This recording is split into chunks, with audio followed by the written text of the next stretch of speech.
अरे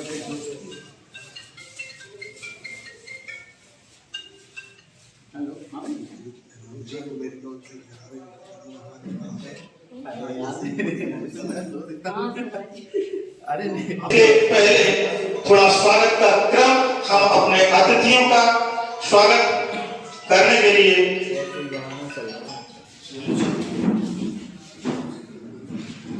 हमारे शरद जी टिटोरिया साहब जो 2 दिवसीय विषय रखा गया है उसमें परम आदरणीय अखिलेश भार्गव जी हमारे जिला पंचायत सीईओ अपर कलेक्टर वो आज आपके उपस्थित है कार्यक्रम के लिए और मैं इस कार्यक्रम में स्वागत वंदन अभिनंदन करता हूँ। इसी क्रम में हमारे बीच में हमारे दतिया के जो प्रशासनिक अमले को पूरा देखभाल और उनका संरक्षण उनको सहयोग प्रदान करते लगातार रहते हैं, ऐसे हमारे बीच में आदरणीय धनंजय मिश्रा जी जो एसीओ है, एसीओ के आप सारे डिपार्टमेंट को लेकर काम करते हैं, सब उत्सव वगैरह काम करते हैं, तो आज इस अवसर पर वो भी उपस्थित है तो उनका भी स्वागत करता हूँ। और इसी प्रकार से हमारे बीच में कार्यक्रम में विशेष अतिथि के रूप में अमित उपाध्याय जी जो महिला को यहाँ पर देख रहे हैं वो पूरा अपनी क्षमता से काम कर रहे हैं, उनका भी स्वागत है। हमारे बीच के 2015 से मध्य प्रदेश जन विकास परिषद महिला बाल विकास और प्राइवेट डिपार्टमेंट तीनों लीडरशिप के प्रोग्राम को चला रहे थे। उसमें पूरा बेसिकली 2018 से मध्य प्रदेश जन विकास परिषद को जो मुख्यमंत्री सामुदायिक स्टूडेंट को किस प्रकार से पढ़ाना है, उनकी क्षमता संवर्धन का कार्यक्रम कराना है, वो सारी गतिविधियों में मेंटर्स का महत्वपूर्ण योगदान है। इस महत्वपूर्ण योगदान में हमारे विकासखंड समन्वयक भी ब्लॉक में देख रहे हैं इस काम को और वो भी उनको लगातार परामर्श और सहयोग करने का काम कर रहे हैं। आज इस ट्रेनिंग के माध्यम से जितने भी 15 मेंटर्स हैं उनमें जो मॉड्यूल्स है उनका प्रशिक्षण रहने वाला है। 8 मॉड्यूल्स है, उन 8 मॉड्यूल्स में इंटर्नशिप है, सामाजिक गतिविधियां हैं और नेतृत्व क्षमता विकास के टॉपिक्स हैं, उनको सभी को लेकर ये प्रशिक्षण या संचालित होने वाला है। इसी प्रकार से सर को अभी एक नई प्रतिस्थापना की होने जा रही है मुरैना में पंचायत सीईओ के रूप में, अपर कलेक्टर के रूप में, और सर हम चाह रहे थे सर यही आप आगे बढ़ जाए, लेकिन सर मुरैना पहुंच रहे हैं तो सर को बहुत बहुत बधाई।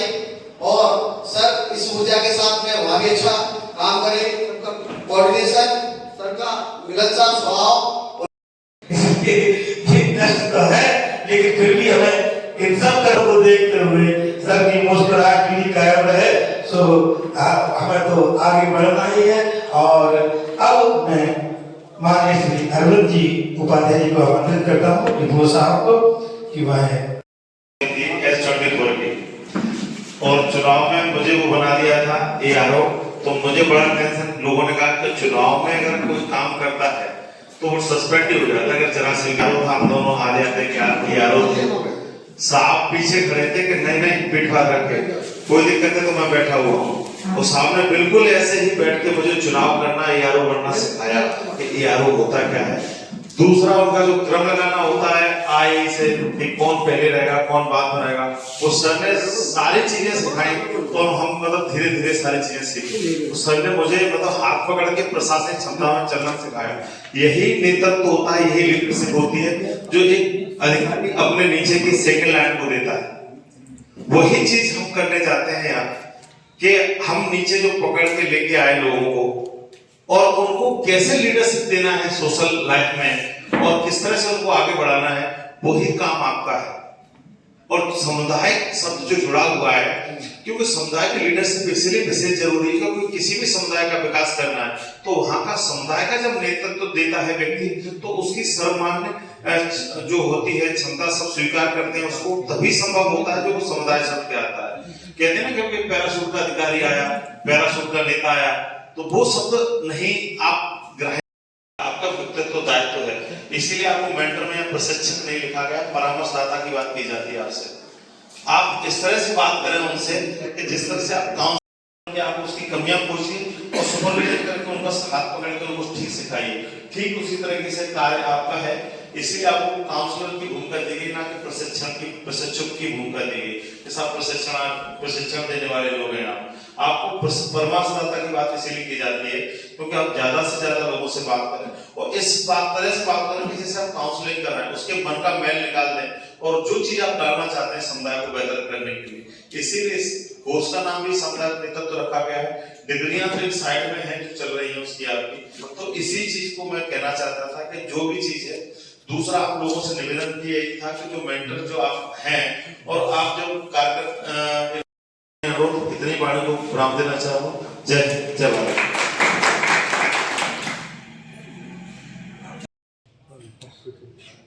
जैसा सर ने बताया कि महिला बाल विकास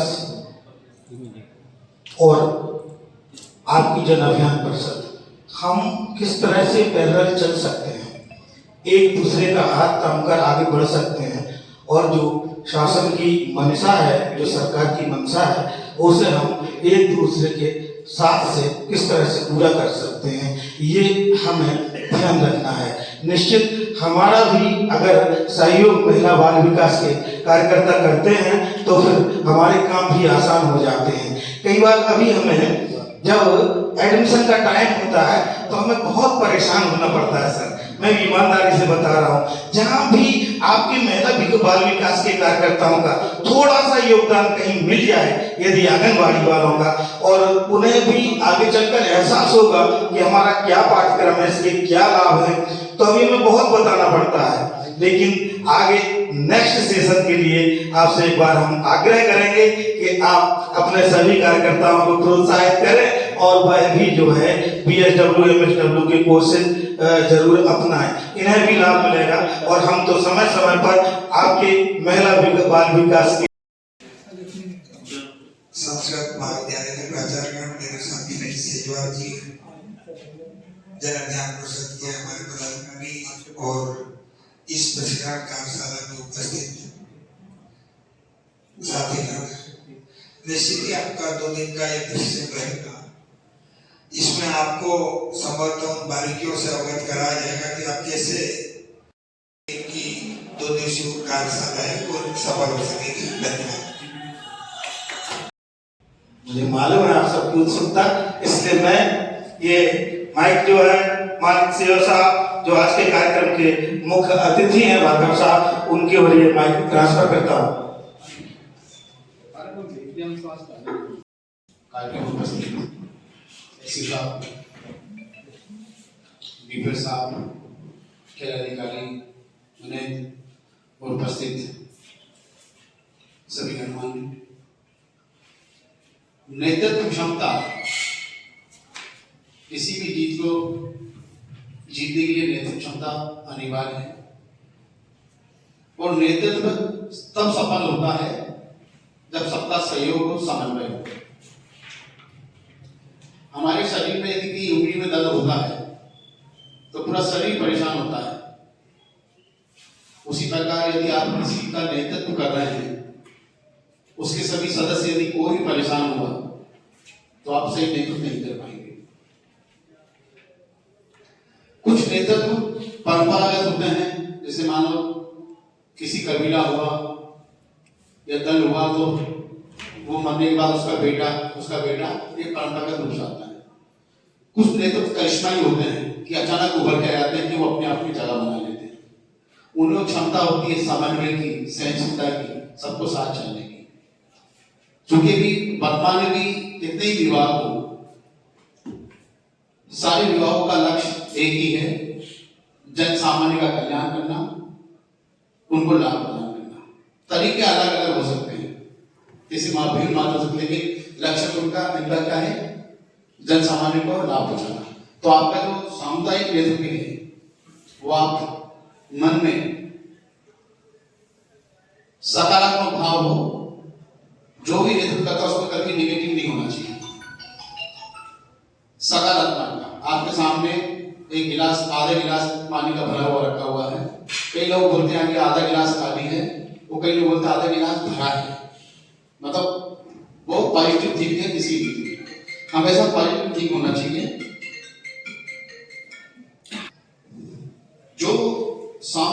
नेतृत्व तभी सफल होता है जिसमें पॉजिटिव सोच होती है, सकारात्मक। इसका उदाहरण बताता हूँ कि जूते बनाने वाली दो कंपनियां थी, नई नई अपना वो मार्केट ढूंढ रही थी। तो दोनों कंपनी के अलग अलग सेल्समैन थे। उनको पता चला कि अफ्रीका में अपने को जूते की फैक्ट्री डालना है, तो दोनों कंपनी ने अलग अलग सेल्समैन को अफ्रीका में भेजा। तो वहां हमने देखा कि आदिवासी लोग नंगे पेट घूमते हैं, कोई जूते मूते का कोई भविष्य नहीं है। तो जिसकी नेगेटिव थिंक थी उसने तब तक अपने मालिक को फोन लगाया, भाई साहब यहाँ जूतों का कोई भविष्य नहीं है, कोई जूते जानते भी नहीं है, सब नंगे पेट रहने के आदि हैं, तो आपकी फैक्ट्री डालोगे तो फैक्ट्री खत्म हो जाएगी, कोई नुकसान नहीं होगा आपका। उसकी नेगेटिव सोच थी। लेकिन एक की जबकि पॉजिटिव सोच से देखा कि साहब यहाँ जूतों का भविष्य बहुत अच्छा है, यहाँ लोग नंगे पैर घूमते हैं, हम उनको जूते के बारे में बताएंगे, जूते पहनने से आपके कांटे नहीं लगेंगे, पत्ते नहीं लगेंगे, तो आपका बहुत बड़ा होगा, आप जूते की फैक्ट्री डालें, बहुत लाभ होगा। दोनों की सोच अलग अलग थी, लेकिन एक की पॉजिटिव सोच थी, उनने फैक्ट्री डाली, वो बहुत तरक्की करी। मतलब देखने वाले का नजरिया होता है कि सोच कैसे होना चाहिए। नेतृत्व हमेशा पॉजिटिव सोच रखना चाहिए। आप लोग 10 लोग हैं, 10 में अच्छा समन्वय हो। यदि मान लो 100 देशभक्त हो, वो यदि उसमें से एक गद्दार निकल गया तो एक गद्दार 99 पर भारी पड़ जाता है। इसी प्रकार आप नेतृत्व करते हैं तो सबको साथ में लेके चले, बिना साथ में लेके आप कुछ नहीं कर सकते। तो आप जो नेतृत्व का विकास कर रहे हैं, अच्छा काम करें, सकारात्मक सोच रखें, समन्वय की भावना रखें और एक दूसरे के सम्मान की भावना रखें, तो निश्चित रूप से आपका जो प्रशिक्षण रहेगा अब उसमें यही सीखें। बहुत बहुत धन्यवाद।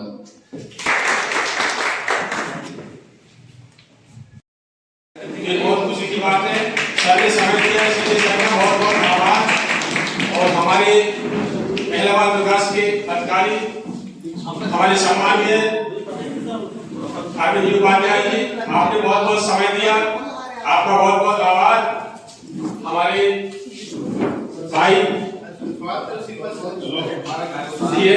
नागी जी, जिला पंचायत अध्यक्ष साहब, देरी से आए परंतु आ गए, भाई साहब का बहुत बहुत धन्यवाद आभार। इसकी आगे भाई आप भी बहुत सहज सरल है, आप हमारे आपका बहुत मार्गदर्शन मिलता रहता है, आपका भी बहुत बहुत आभार करते हैं जनरल परिषद की ओर से।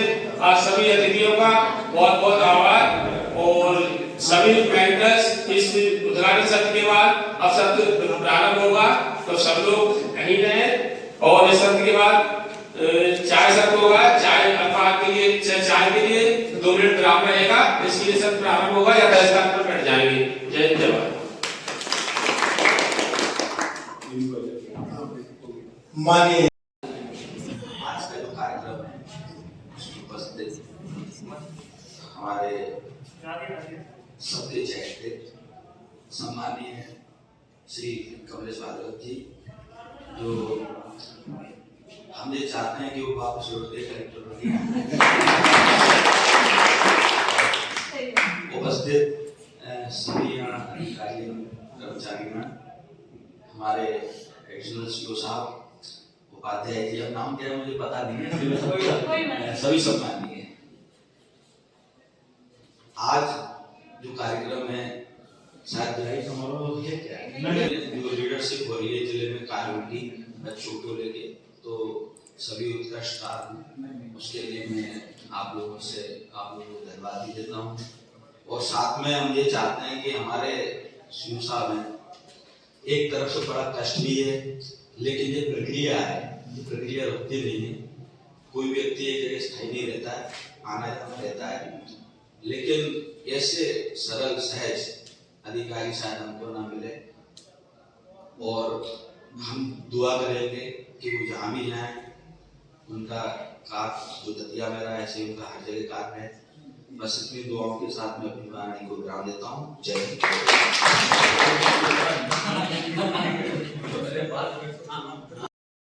कार्यक्रम यहाँ आयोजित किया जाता है।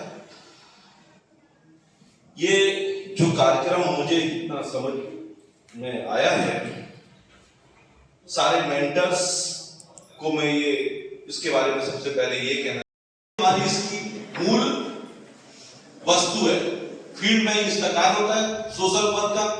जितना अच्छा जो कार्य करेगा उतना ही वो सराहा जाएगा। तो हमें उसको पूरा प्रोजेक्ट बनाना है, प्रोजेक्ट में उसको एक चिन्हित गांव देना है।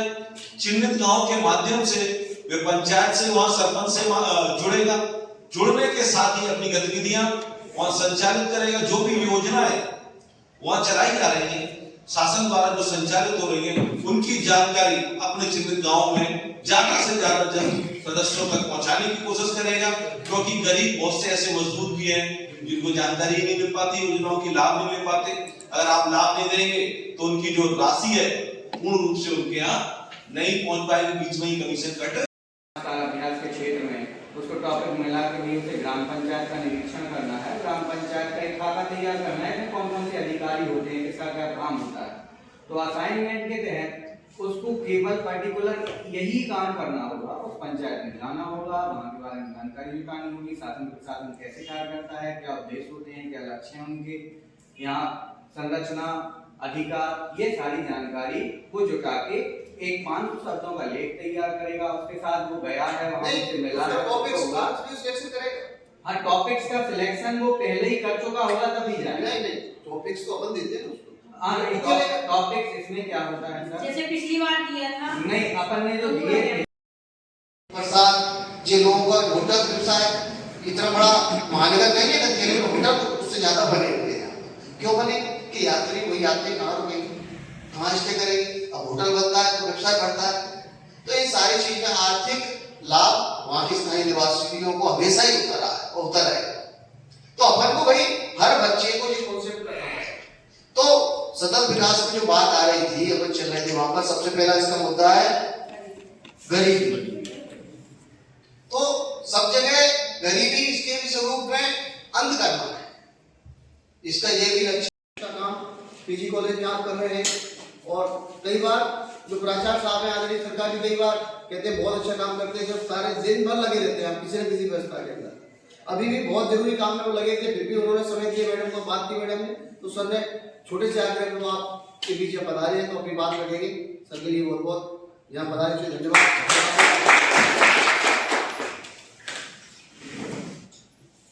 थैंक यू सर जी। इस सभा में सभी मेंटर्स सर जी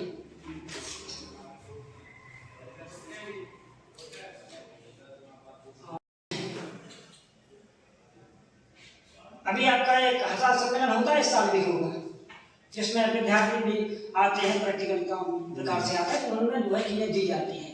तो उनके माध्यम से क्या होता है, कच्चा जो हमें डेटा मिलता है वो हमें कहाँ मिलता है, गांव में मिलता है। कैसे मिलता है, जैसे सर बता रहे थे कि हमको 10 विद्यार्थी लेकर के जाना है। पहले हमें ना तो सेक्रेटरी के पास जाना है, ना सरपंच के पास जाना है, वो तो कब जाना उनके पास जब शिविर लगाने की योजना बनाया था। अगर पहले से अगर सेक्रेटरी के पास पहुंच गए हम तो निश्चित तौर से वो अपने आंकड़े बता देंगे हमको।